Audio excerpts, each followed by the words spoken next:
Hello South First viewers. The video you just saw is not from any festival or sports celebration. It shows young men of one community enters area belongs to another community carrying out attacks and celebrating it. We are currently standing in Vadakadu village, which is part of Pudukkottai district, which is where this incident took place. Let's talk to the people here to uncover the truth.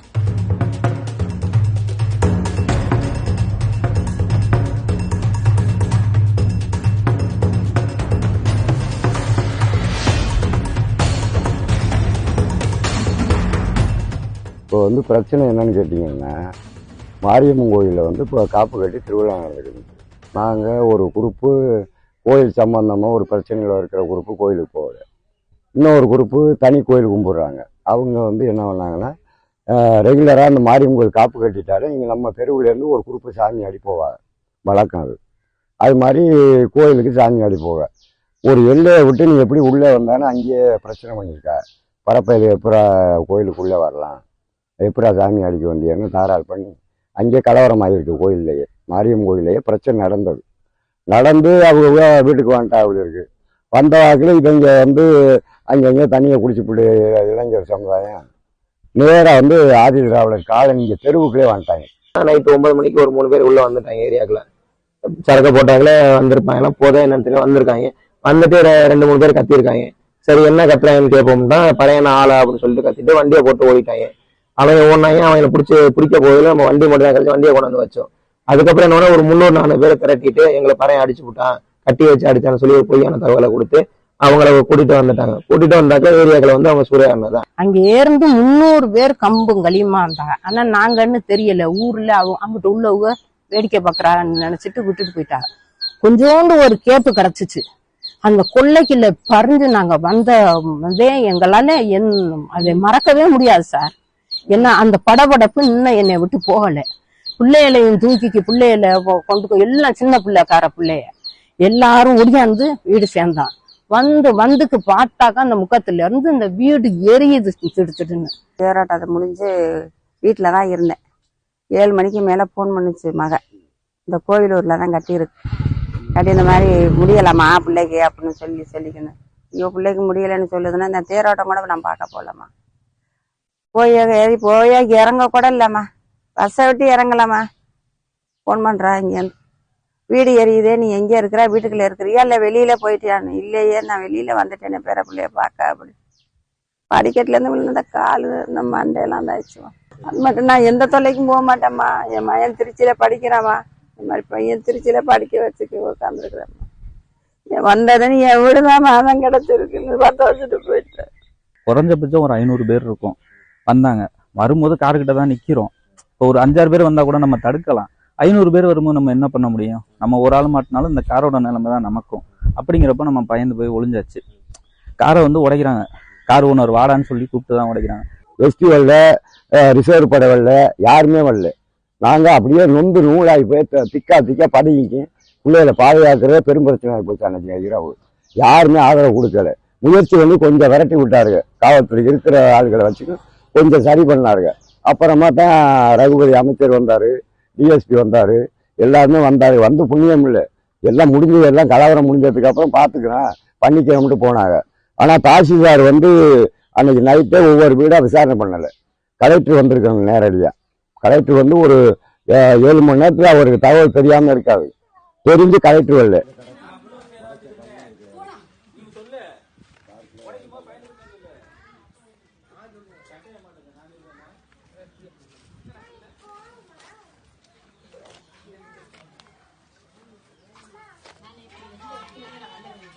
மறுமையை திருவிழாக்கு வந்திருந்தாங்க.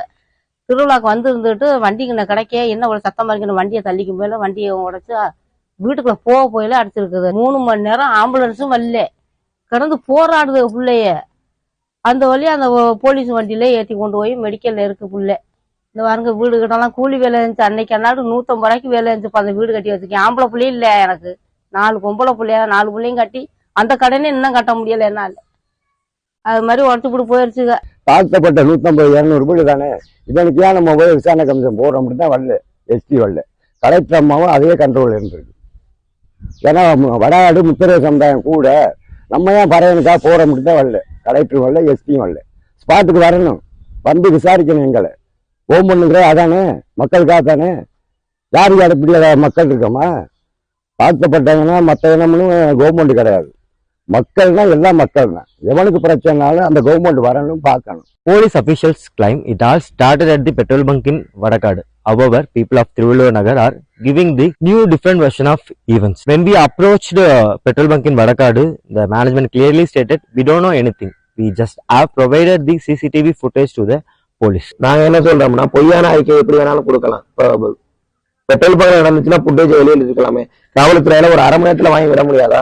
இவங்கதான் காரணம் அப்படின்னு footage எங்க?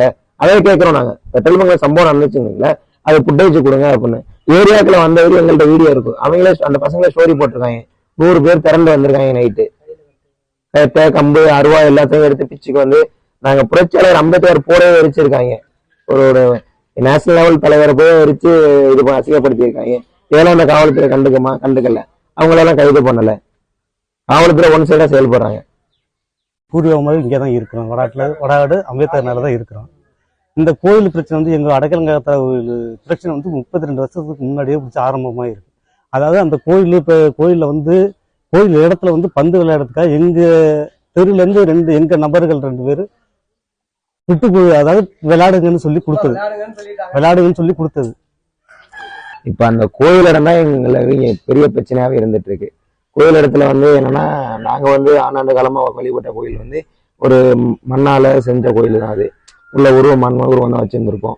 அதை நாங்க இடிச்சுட்டு சரி பெரிய கோயிலா கட்டுவோம், நம்மளோட மக்கள் தலைக்கட்டுல அதிகமா இருக்கும், நம்மளால முடிஞ்ச ஒரு கோயிலை கட்டி வழிபடுவோம் அப்படின்ட்டு கோயிலை பெருசா கட்ட ஆரம்பிச்சோம்.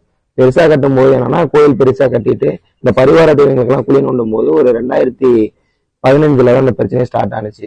அப்ப என்னன்னா, முத்திரை கமிட்டியை சேர்ந்தவங்க என்ன பண்ணாங்கன்னா, இந்த கோயில் இடத்துல வந்து எங்களுக்கு உரிமை இருக்கு, நாங்க மைதானம் வச்சிருக்கோம்னு சொல்லி 2 கம்பியை ஊனி பிரச்சனையை ஸ்டார்ட் பண்ணிட்டாங்க. அந்த பிரச்சனை தொடர்ந்து காலகாலமாவே போயிட்டு இருக்கு. இவங்க என்ன கோர்ட்ல அவங்க வழக்கு தொடர்ந்து அந்த வழக்கு நிலுவையிலே வச்சுட்டு இருக்காங்க. அவங்க வழக்கு தொடர்ந்து அவங்களுக்கு கோயிலுக்கு உரிமை இருக்குங்கிறவங்க ஒரு 2 வருஷமா 3 வருஷத்துல கேஸை முடிச்சிருக்கலாம். ஒரு 10 வருட காலம் வாய்தா வாங்கிட்டு இருக்காங்க. அப்படின்னா பறவைகள் வந்து அந்த இடத்துல கோயில் கட்டி ஒரு நிகழ்ச்சி எதுவும் பண்ணக்கூடாது. பீஸ் கமிட்டி வந்து எப்படின்னாக்கா 6-7 பீஸ் கமிட்டி நடந்தது. ஆர்டிஓ, தாசில்தார், கலெக்டர், சீலாவணி சுங்கத்தில் இருந்தாங்க. அப்ப இல்ல எனக்கு வந்து அப்பெல்லாம் வந்து 18 வயசு 19 வயசு இருக்கும். அப்பெல்லாம் நடந்தது. சீலாவணி சுங்கத்தில் இருந்தாங்க, ஆர்டிஓ இருந்தாங்க, எம்எல்ஏ புஷ்பராஜ், வெங்கடாஜெல்லாம் இவங்கெல்லாம் இருந்து அந்த பீஸ் கமிட்டி இங்க ஹாஸ்டல்ல நடந்துச்சு. 3 பீஸ் கமிட்டி நடந்து 4வது பீஸ் கமிட்டிக்கு ஒத்து வராத முடியாது போயிட்டாங்க. ஆக்சுவலா இது என்னன்னாக்க எங்களுக்கு பூர்வீகமான இடம், எங்க கோயிலுக்காக உள்ளது. அது 2 ஏக்கர் 3 ஏக்கர் வரும். இவங்களுக்கு நாங்களா விளையாடுங்கன்னு சொல்லி கொடுத்ததுதான். எழுதி கொடுக்கல, பட்டயம் எழுதி கொடுக்கல, அக்ரிமெண்ட் போடல, எந்த இதுவும் கிடையாது. நாங்களா சரி விளையாடுங்க அப்படின்னு சொல்லி கொடுத்தது. அந்த கோயில் இடத்துலயுமே எங்க சமுதாயத்துக்கு சம்பந்தப்பட்ட ஆதிராவோட கல்யாண மண்டபம் கட்டிக்கிறாங்க. அந்த கட்டின மண்டபத்தை பூர்த்தி அடைந்து திறப்புலா பண்ண போகையில அவங்க சைட்ல இருந்து ஒருத்தனை செத்து அந்த பணத்தை கொண்டாந்து கோயிலுக்குள்ள போட்டாங்க, அந்த மண்டபத்துல போட்டாங்க. அந்த மண்டபம் அதுல இருந்து பயன்பாட்டுக்கே வரல. அதுக்கப்புறம் அதுவும் பாலடைஞ்சு இடிஞ்சு கொட்ட கண்டிஷன்ல இருக்கு. இப்ப எல்லாமே எங்களுக்கு எதிராக இருக்கும் போது நாங்க என்ன கேட்டோம் அப்படின்னா, எங்க கோயில ஒண்ணு கொடுங்க, இல்ல அப்படியா ஊருக்கு பொதுவா எல்லா கோயில்னு வந்துட்டாலே அரசு புறம்போக்கு இடத்துலதான் கோயில் இருக்கும். ரெவன்யூ ரெக்கார்டு எடுத்து பாத்தீங்க அப்படின்னா அரசு புறம்போக்கு கோயிலா இருக்குமே தவிர கோயிலுக்குன்னு ஒரு பட்டா இடம் இருக்காது. நாங்க என்ன கேட்டோம்னா, நீங்க முத்துமாரியம்மன் கோயில் சொல்லி வடநாட்டுல ஒரு கோயில் இருக்கு, எல்லா ஜாதிக்கும் பொதுவானதுன்னு சொல்லி. நாங்க என்ன கேட்டோம்னா, அப்ப அது ஊருக்கு பொதுவான கோயிலுங்கிறீங்க, அப்போ அந்த கோயில் வந்து நீங்க உங்க பட்டாயத்தை கட்டியிருந்தா நாங்க கேட்க போறது இல்லை. அரசு புறம்போக்கத்துல இருக்க மாதிரி எங்க கோயில் நீங்க கேட்கிற மாதிரி உங்க கோயில் நாங்க கேட்கிறோம். அப்ப எங்களுக்கு ஒரு மண்டபப்படி கொடுங்க, அதுல நாங்கள் நிகழ்ச்சி பண்றோம் அப்படின்னு கேட்டோம். அது முடியாது அப்படின்னு சொல்லி பிரச்சனை பண்ணாங்க. எங்க கோயில் எங்களுக்கு வேணும்னு தான் கேக்குறோம். இந்த கோயில கொடுத்தா நாங்க ஏன் சார் அங்க போக போறோம்? இந்த கோயில் எங்க சொந்தமான கோயில எங்களுக்கு கொடுத்தா நாங்க அந்த கோயிலுக்கு நாங்க ஏன் போறோம்?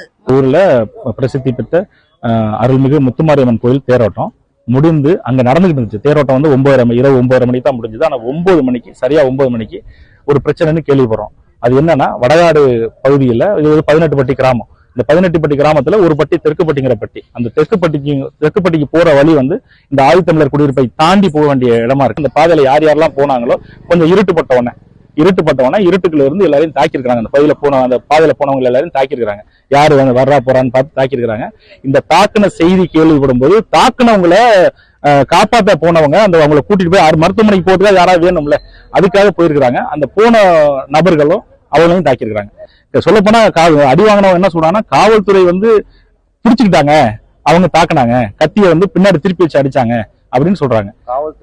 காவல்துறையே வந்து இங்க இருந்து காப்பாற்ற போனவங்களை புடிச்சு வச்சுக்கிட்டு வந்து தாக்குனாங்க, அவங்க புடிச்சு வச்சுட்டாங்க. ஆனா அந்த ஆதித்தமிழர் குடியிருப்பை சேர்ந்தவங்க வந்து கத்தியை திருப்பி வச்சுக்கிட்டு வெட்டினாங்க. அவங்க அது சொல்லியே சொன்னாங்களாம், கத்தியை திருப்பி வச்சுட்டு வெட்டுங்க அப்படின்னு சொல்லியே சொன்னாங்களாம். அருவா நாங்க பயன்படுத்தல, எல்லாருமே நாங்க அடிச்சிருக்கலாம். ஆனா அருவா நாங்க யூஸ் பண்ணவே இல்லை. ஆனா எங்க மேல பொய்யான வழக்கு சூட்டுறாங்க. எதுக்கு அப்படின்னா நாங்க ஏதோ அருவா எடுத்து வெட்டின மாதிரி, எங்கள்ட்ட அருவா இருந்தா எல்லாருமே சேர்ந்து வெட்டிருக்கலாமே. அப்ப எல்லாருக்கும் நிறைய பாதிப்பு வந்துருமே. அது அவங்களுக்குள்ளே பண்ணி ஒரு கேஸை தசைப்படுறதுக்காண்டி பொய்யான இதை பண்றாங்க. வழக்கு வந்து அவங்க சைடுல ஒரு 13 பேர் கோயில வச்சு பிடிச்சவங்களை மட்டும் தான் போட்டிருக்காங்க. இதுல முக்கியமா இருக்கிறவங்கள யாருமேலையும் போடல. எல்லா கரையிலுமே ஒவ்வொரு பெரிய அளவு பெரிய மனுஷங்க அந்த பண்ண மைதான விளையாட எல்லாருமே அதுல தூண்டுதலா இருந்து பண்ணியிருக்காங்க. ஆனா அவங்கள யாருமே இன்னும் கைது பண்ணாம இருக்காங்க. அதுதான் இது. அதுல என்ன பாதிக்கப்பட்டவங்க மேல வழக்கு தோடுறாங்க, போட்டிருக்காங்க. யாரு மேலும் எங்களுக்கு தகவல் சொல்லலை. ஆனா ஒவ்வொரு மேல வழக்கு பதிவு செய்யப்பட்டிருக்குன்னு சொல்லியிருக்காங்க. பாதிப்படைந்த எங்க மேல வழக்கு குலைவித்தாங்க. நாங்க போய் வந்து முத்தேரி ஏரியாவுக்குள்ள நாங்க வலுக்கட்டாயமா போய் யாரையும் அடிக்கல, துன்புறுத்தல. இப்போ நாங்க எந்த ஏரியாக்குமே நாங்க சண்டை போடல. சண்டை போட்டது அவங்க எங்க ஏரியாக்குல. ஆனா நம்ம போய் அந்த ஏரியாக்குள்ள வம்புழுக்கல. எங்க ஏரியாக்குள்ள எங்க இடத்துல வந்து அவங்க பிரச்சனை பண்ணி கலவரம் பண்ணது அவங்க தான். நம்ம போய் அவங்க ஏரியாக்குள்ள பண்ணல. ஆனா எல்லாத்தையும் பண்ணிட்டு எங்க மேல குற்றம் சாட்டுறாங்க. காவல்துறை இதுக்கு உடனே இருந்து அவங்களுக்கு ஃபேவரா பண்றாங்க. இதுக்கு முழுக்க அமைச்சர் மெய்யநாதன் தான். அவர் ஒரு முத்திரையர் கம்யூனிட்டி என்பதை அவங்க ஓட்டை தான் பாக்குறாரு. இப்ப 6500 ஓட்டா 500 ஓட்டான்னு பார்க்கும்போது எனக்கு 6500 ஓட்டு தான் வேணுங்கிற மாதிரி கொண்டு போறாரு பிரச்சனையை. அவர்தான் அந்த தூண்டுதல் பேர் அவங்க பக்கம் சப்போர்ட் பண்ணிட்டு அவங்களை பிடிச்சி உள்ள போடுங்க, அவங்களை கைது பண்ணுங்க அப்படின்ட்டு. என் வாழ்க்கையில இன்னொருவருக்கு யாருக்கும் எந்த கெடுதலும் பண்ணல. எந்த இடத்துலயும் கைது நான் என்ன அடிச்சா கூட வாங்கிட்டு போவேன், என்ன திட்டினா கூட வாங்கிட்டு போவேன். இது வரைக்கும் ஒருத்தரை கூட அடிச்சது கிடையாது, வரலாறுல. இன்னொன்னு என் மீது கொடுக்கப்படுகிற அத்தனை குற்றச்சாலும் காலம் அதுக்காக பதில் சொல்லுங்க. என்னுடைய நான் வந்து பெரியார் வழி வந்தவன். ஜாதி மதம் எல்லாம் எனக்கு கிடையாது. வேற என்ன சொல்ல நாங்க எந்த கௌரவம் பண்ணல. அவங்க 16 பேர் கைது பண்ணிருக்காப்ல. எங்களுக்கு நைட்டு 10 பேர் கைது பண்ணி டிமாண்ட் பண்ணிருக்காப்ல. எங்களை யாரும் கைது பண்ண கூடாது. சரி.